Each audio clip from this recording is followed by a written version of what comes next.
everybody. This is Finesse. We're on the GTOG podcast. We have a special guest tonight. Adam Gretz from SB Nation is joining us. Artistry's on with us too, as usual. But Adam, how are you? Thanks for joining us. I'm doing great. Thanks for having me on, guys. All right. So the reason that I wanted to have you on is you've been catching my eye recently with some of your tweets because it follows a theme that we've been talking about a lot here. And that's the discrepancy between the Pens' top six and bottom six. And it's been a problem all season. But would you go the nice route and say the Pens are just a top-heavy team? Or would you just flat out say the bottom six is terrible? Both. I mean, they're definitely a top-heavy team, and the bottom six it's not good. When you look at that team that won the Stanley Cup a few years ago, that bottom six not only had the Stahl, Kennedy, Cook line as your shutdown line, they had guys like Pascal Dupuis and Miroslav Satan skating on their fourth line in the playoffs. And when you have that, it's a huge advantage. I mean, nobody can match up with that. But when you look at them now, their bottom six, when their top two lines are on the ice, they're better than any team in the league, and they can play with any team in the league. And they can beat anybody. But when their bottom two lines are on the ice, it just seems like everybody outplays them. And, you've lost some of that depth because of the salary cap over the years. You just haven't been able to keep some of those guys. And they just really, quite frankly, haven't done a great job of bringing in those depth guys that they used to find. We should point out in full disclosure that as you were saying that, Harry Zolnarczyk just scored a goal for the Penguins. So, perfect timing. So, yeah, really. Perfect timing. I think you hit on something which is like my problem with the bottom six is that they're not that good of players in their own right. But the problem with the way it's constructed is that even if they have a good game, they're not in any way taking any of the burden off of Crosby and Malkin. Right. Game 6, this is the one I always point to. Game 6 against Detroit in 2009 when Stahl and Kennedy scored. And I'm not even asking the bottom six to score in Game 6 of the Stanley Cup Finals. I'm just saying the thought of Tanner Glass and Brandon Sutter scoring the only goals at even strength and the Pens winning 2-1 is laughable. Is almost laughable at this point. Yeah, and I think that's pretty much it. And a good game for those guys at this point is if they play to a 0-0 tie. I mean, they're not going to provide much offense, and lately they've been getting scored on quite a bit too. And, I know a lot of people love Brandon Sutter, and I think he's a pretty decent player. Who loves Brandon Sutter? Well, when you listen to people in this town talk, especially the media, they love everything he does.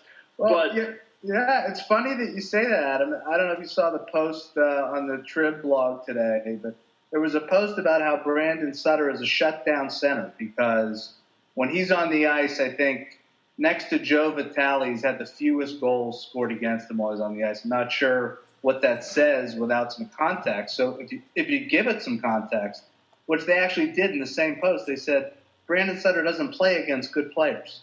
Right. He plays against other crappy players. Right. And he plays them to a draw. How is that a good thing? How is he not just a space filler?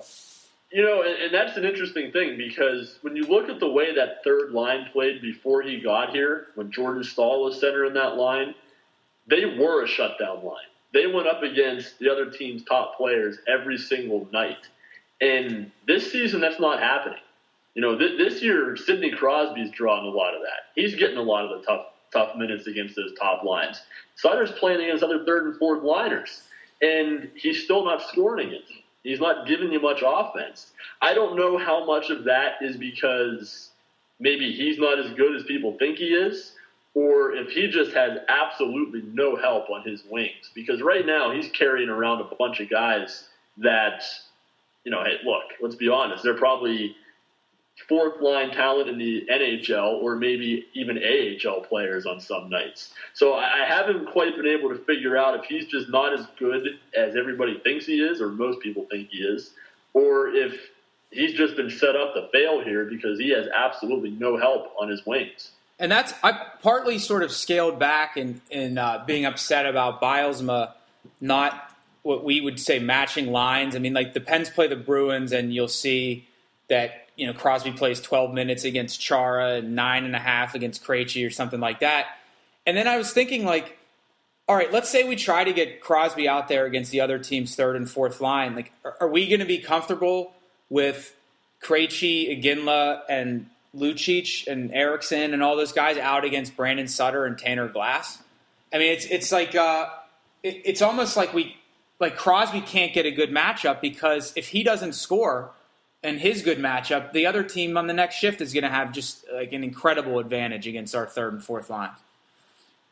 So anyway, so how do you think this is addressed? There's talk, as always, that the Pens are sort of in on or interested in like the top rental forwards that are out there. And this year it's guys like Molson and Camilleri, Thomas Vanek. Do you think that the Pens need one of those guys, or should the Pens just go for like volume and try to get 2-3 good bodies that can play on any line rather than just boosting the Crosby-Kunitz pair? If it's me, I would probably try to go just to fill out your depth on your bottom six. I think a guy like Marcel Gottsch out of Florida, maybe a guy like Sean Bergenheim, guys that can play that third line role, but if you need them to, they can play up your lineup a little bit. I think that's the way to go. I don't know if you really want to, at this point, get into a bidding war for Thomas Vanek, especially when he's pretty much made it clear he intends to go to free agency after this season. I know you're trying to win a Stanley Cup, but I just don't know if that's the way to go, especially because is that really going to change much for you? Yeah, you're going to upgrade Sidney Crosby's line, but your third and fourth lines are still going to stink. Right. Makes absolutely no sense to me. I mean, you have to think that, at least if reports are to be believed, that the asking price for Vanek is going to include a roster player. We need more roster players. We don't need a wash, which is essentially what that would be. And we've got more holes here than just the bottom six. We've got Tanner Glass starting on Sid's line tonight. So you've really got at least 6 forward spots that you could stand to upgrade. You're not gonna do that across the board. I think you have to do it in as many cases as you can. Right. Everything is available. I mean, if somehow a third line center became available, and now you got to go for that too. I mean, I don't think, other than the top 4 guys and then Jokinen, there's nobody who can't be moved around. And it's kind of funny that, like, if you took the salaries out of it, getting a guy like Vanek or Camilleri would have made more sense when Dupuis was healthy, because then you could have bumped Dupuis down to the third line, and then all of a sudden you'd have a great third line. But it's funny you mentioned Bergenheim, because that's a guy who I've been like obsessed with all year. You really hit his sweet spot there. Yeah, you have. You think Brandon Sutter sucks, and you like Sean Bergenheim. That's like that's really a good match for me. What about on defense? There's been some obvious kind of slippage from Orpik this year. At least it seems obvious. And Scuderi has not had a good year. What do you do with the Pens' defense at the deadline? Do you do anything? Do you stand pat? Does it depend on Letang? Yeah, I don't know that you can really do anything there, because you have more players than you have spots at this point. And what I might consider, what I would do actually, but there's absolutely no way the Penguins would do this, because he still has too much value to them, whether it be their idea of him as a player or his presence in the room, is I'd do what San Jose did last year with Douglas Murray and shop Brooks Orpik around. And maybe you find a way to get some somebody with more speed in there on that back end, because Orpik right now is a shell of his former self. And I think sometimes when he's on the ice, he just turns into a complete liability in every phase. Whether it's getting beat just one-on-one or taking himself out of position to go for a hit, he's just not the same player. But he's very good still at rolling his eyes after the other team scores. Yes. And doing that move where he puts his head up to the ceiling. Go ahead. I was just going to say, we're really on the same page, Adam. You may be making me replaceable here at G3. But should there really be any sacred cows on the Pens defense right now? I mean, is Scuderi or Paul Martin really so off limits at this point? I mean, shouldn't we be focused on, assuming we're never going to trade Letang, and I don't think we ever will, let's get this transition underway in terms of making our defense a little younger and faster. I mean, you look at those three guys. Paul Martin is still very solid, but I think Scuderi's very marketable at $3.1 million a year or wherever it is. And well, I was never wild about the Scuderi signing to begin with. I thought his play started to decline a little bit last season in LA. And you look at him now, what is he, 34, 35, somewhere in that area? He's not getting any younger. He's not getting any better. And he's not getting any faster. And guys like him that play that type of game, they tend to start falling off a cliff at this point in their career. When they start hitting that 35, 36 area, they don't play many more games in the NHL. There's a reason for that. It's because they're just flat out not good enough. Those guys that play that stay-at-home, supposed shutdown game, they don't last much longer. And I thought that was if he hadn't been a part of that 2009 Cup team, I don't know that they signed him this offseason. I think there was a lot of Ray Shero thinking, hey, I made a mistake letting this guy go. We need somebody like that on our blue line. Let's get him back. And I just wonder if maybe there was something, that line of thinking there when they decided to sign him to that contract. I mean, 4 years for a guy at that age, that's a little much for my liking. Yeah, it was the summer of signing old guys, sort of like guys who will very quickly get old, like Dupuis and Kunitz and Scuderi.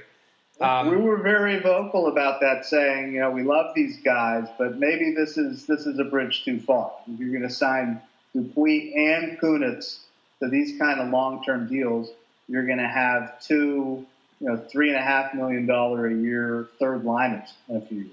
I mean, when you look at their future rosters here and the guys they have under contract, I mean, yeah, you have your core guys like Crosby and Malkin and Letang.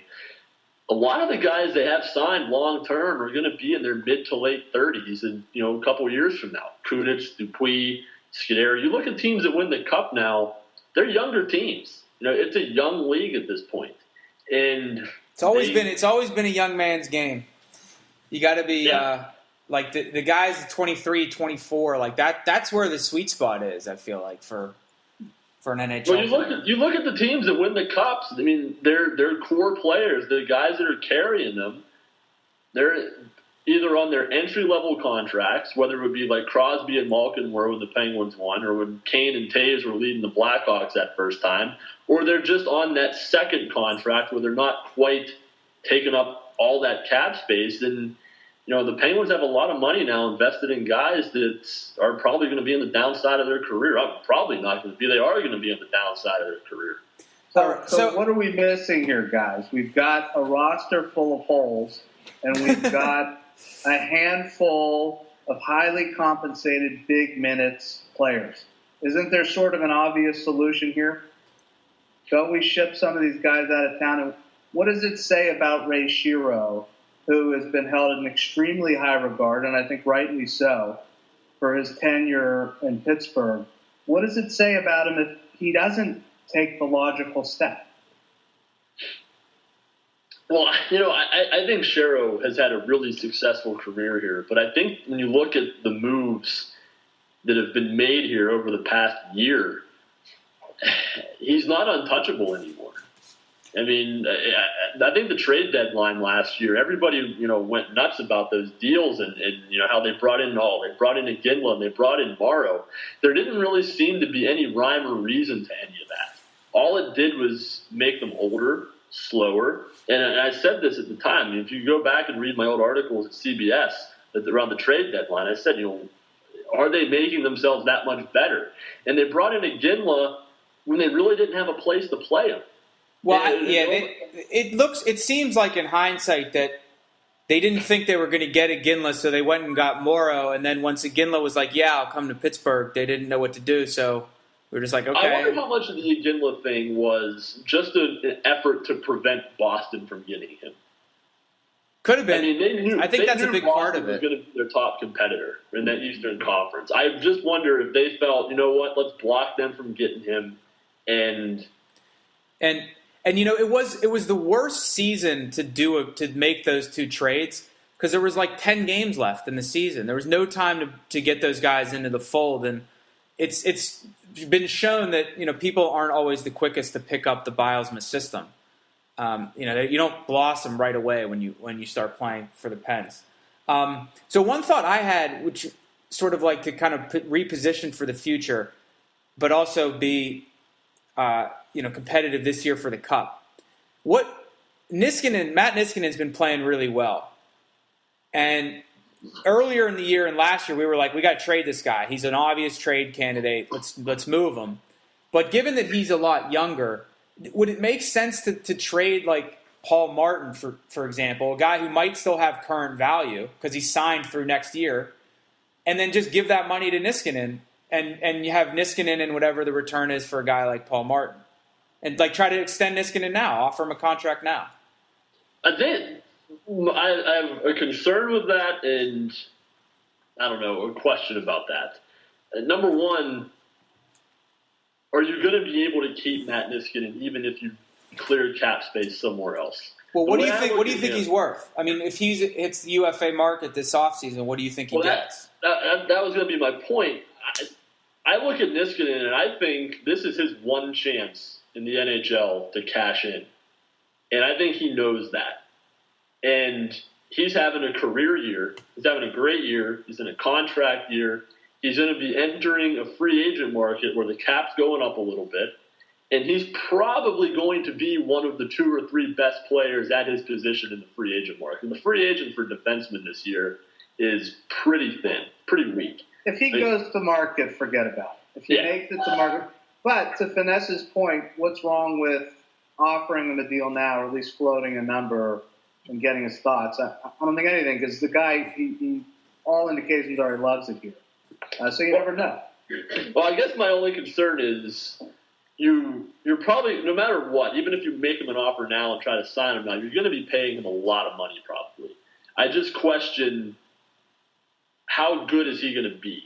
I mean, He's having a great year, but this is the best he's ever played in the NHL, and we haven't really seen it for an extended period of time. And he's been a solid player when he's been here. He's been a solid third-pairing guy. I thought in years past when you had to play him more minutes, he kind of got exposed a little bit. It hasn't quite happened this year. He's been solid no matter what role they played him in this year. But I just wonder, are you going to be paying too much for what you saw in 1 year? I mean, I don't know what your guys' feelings on that is. Yeah, it's definitely a concern. I mean, I think the hardest part, and the reason I think that we change our minds a lot and fans change their mind a lot and Shiro changes his mind a lot is because the moves that would set the Pens up long-term seem to be relatively clear, at least the strategy we'd want to take. But at the same time, the Pens have a window right now, and you don't want to waste any years. So, like, maybe you just end up keeping a guy like Niskanen and you let him hit free agency, and you get nothing. You know, you don't move him at the deadline, because if you do, who are you going to put in there? Bob Bortuzzo, Derek Englund? I mean, you might have just cost yourself a shot at the Cup this season. So I don't know. It's tough. There's a contradiction there, though, because we want to hang on to Niskanen because we think we have this window, but at the same time, we're playing Scuderi and Orpik, who it doesn't pass the eye test. I mean, they look like inferior players to Niskanen, and you're giving them more minutes. So you got to make a decision here. You can't have it both ways. You telling me I have to make a decision? You Finesse and you Adam Gretz need to make a decision. I need to know what it is right now. Well, I'd be playing Niskanen more. I'd be playing Madam more. Yeah, that guy's. What do you think's going on with Letang? Is there any more update on his status, this mysterious illness? I have no idea. the first thing that crossed my mind there was when they said illness and he was still out, was going back to Chris Pronger when the Flyers said he was sick for like 2 weeks. It never gave an update, and then he never played again because he had a concussion. Right.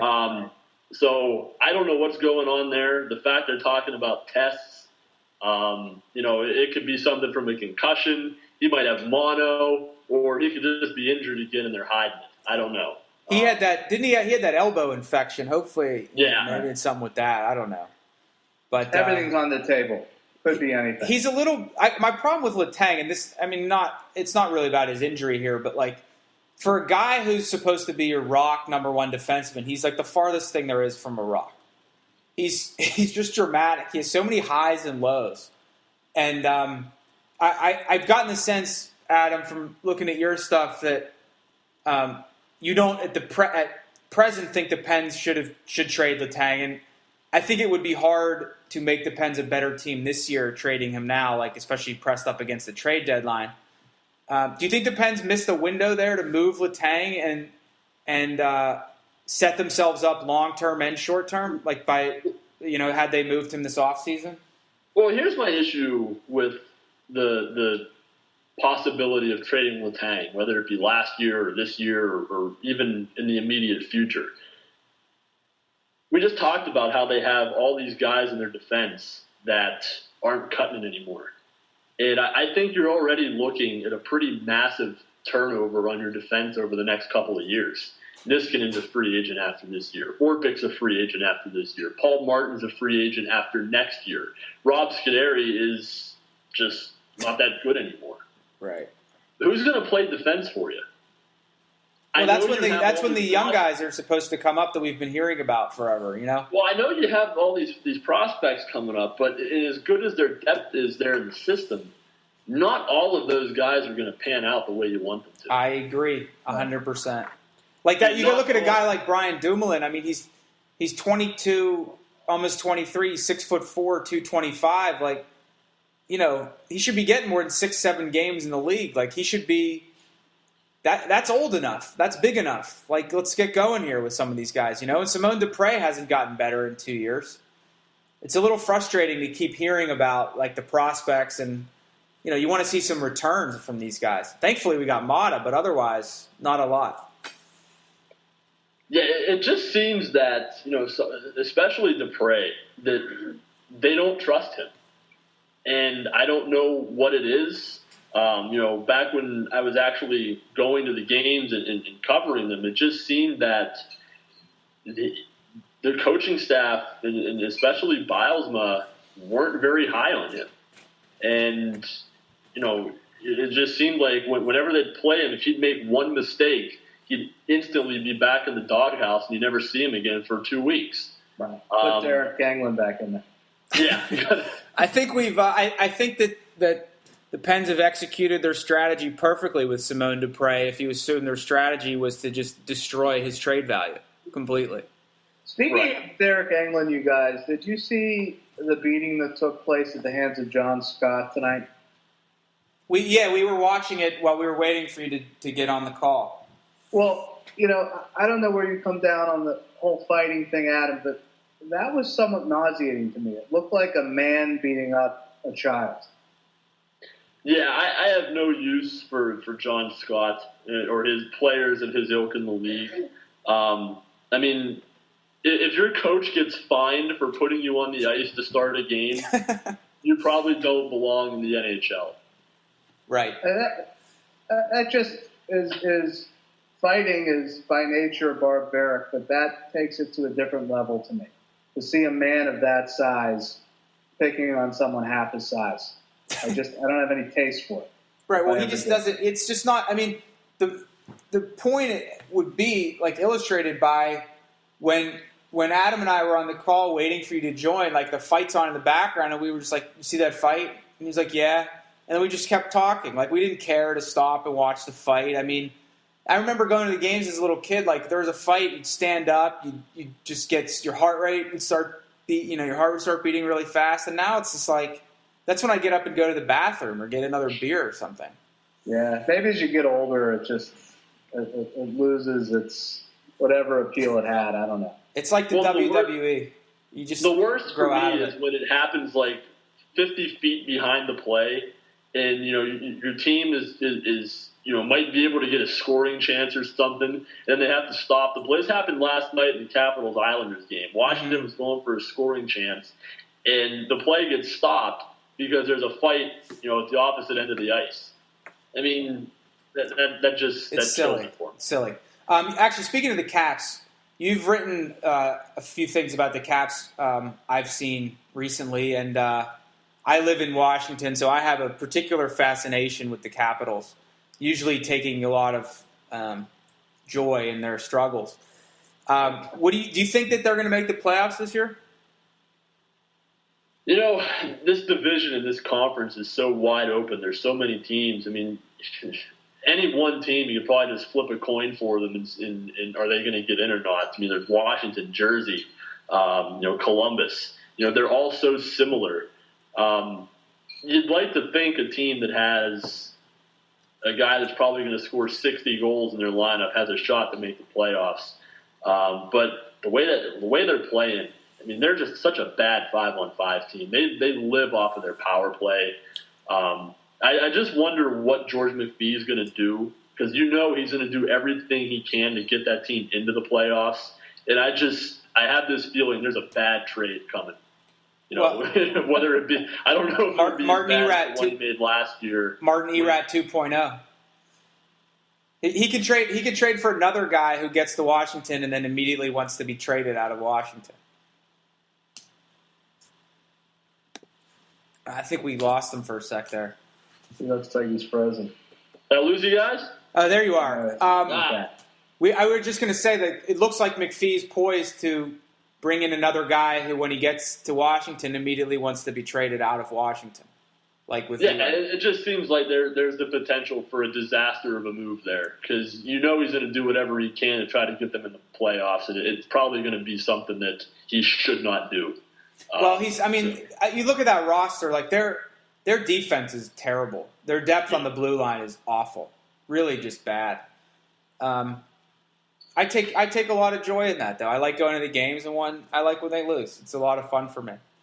There's always a lot of chatter about Ovechkin. Particularly people get their ire up about whatever Milbury says and all those guys.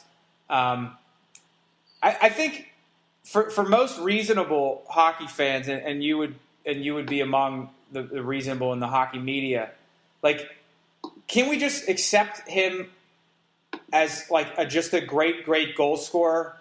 The people who hate him need to accept that he's a great, amazing offensive talent, and then the people who like him need to also understand that he's a flawed player. Like, he doesn't at times come across as that interested in playing defense. I know plus minus is not representative of that, but you can just kind of watch the guy sometimes, and he's not always engaged defensively as much as he should.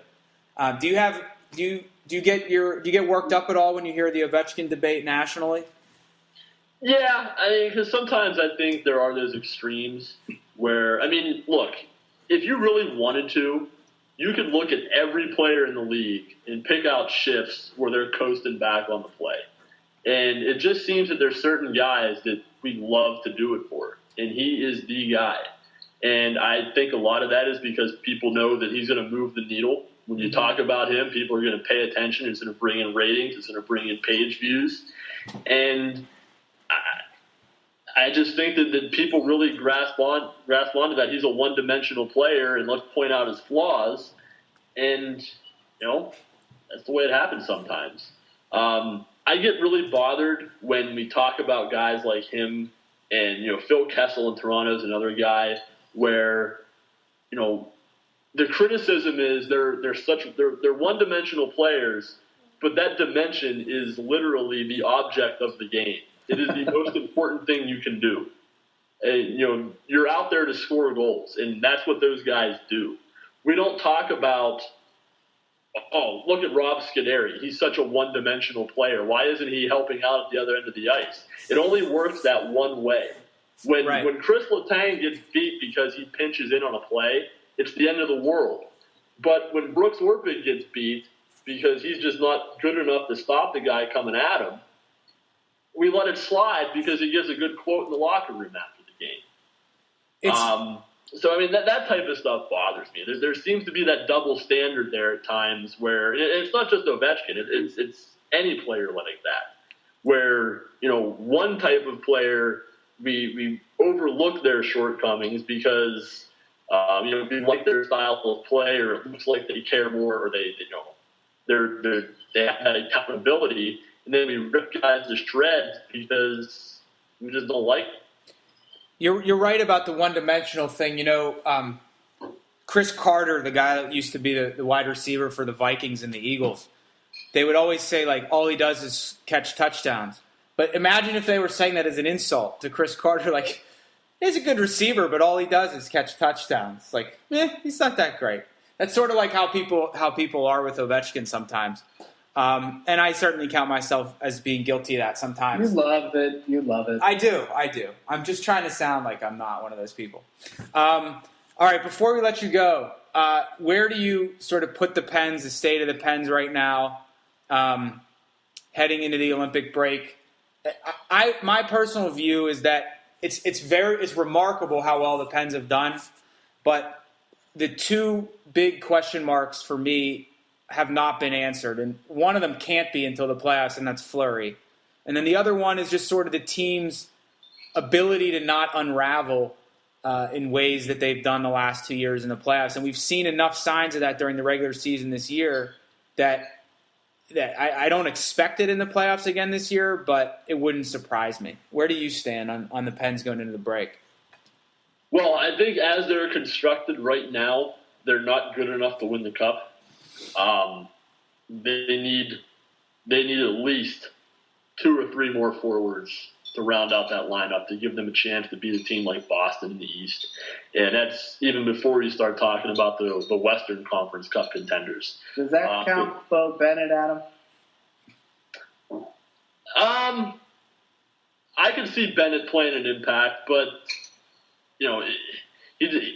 he's like the forward version of Letang in the sense you never know if he's actually going to be in the lineup because he does get banged up a lot. And it seemed like his career, health-wise, really started to kind of spiral after he had that wrist injury at Denver when he was in college. So you never know what to expect from him. I've liked what I've seen from him when he plays, but I just don't know how much you can count on him to actually be in the lineup. And there's the issue of, is he too young to play for the Penguins right now? They love their grizzled vets and those grinder guys. So, that's true. I'd like to think he could be in there. So you say Boston the favorite in the East, but I guess the Pens would sort of be the leader of the pack right behind them for sure. Right? Yeah, I think they're. It's going to be Pittsburgh or Boston coming out of the East because I just don't see any of the other teams that are in that playoff position right now having that ability. I mean, Montreal's a mess right now. You don't know which one of Washington or New Jersey or Columbus is actually going to make the playoffs. I don't trust the Rangers to do much. Maybe Tampa. Tampa with Stamkos. If Stamkos gets hot, I think is. I think if you were to say, all right, who's the best bet to help the Pens out and take out Boston?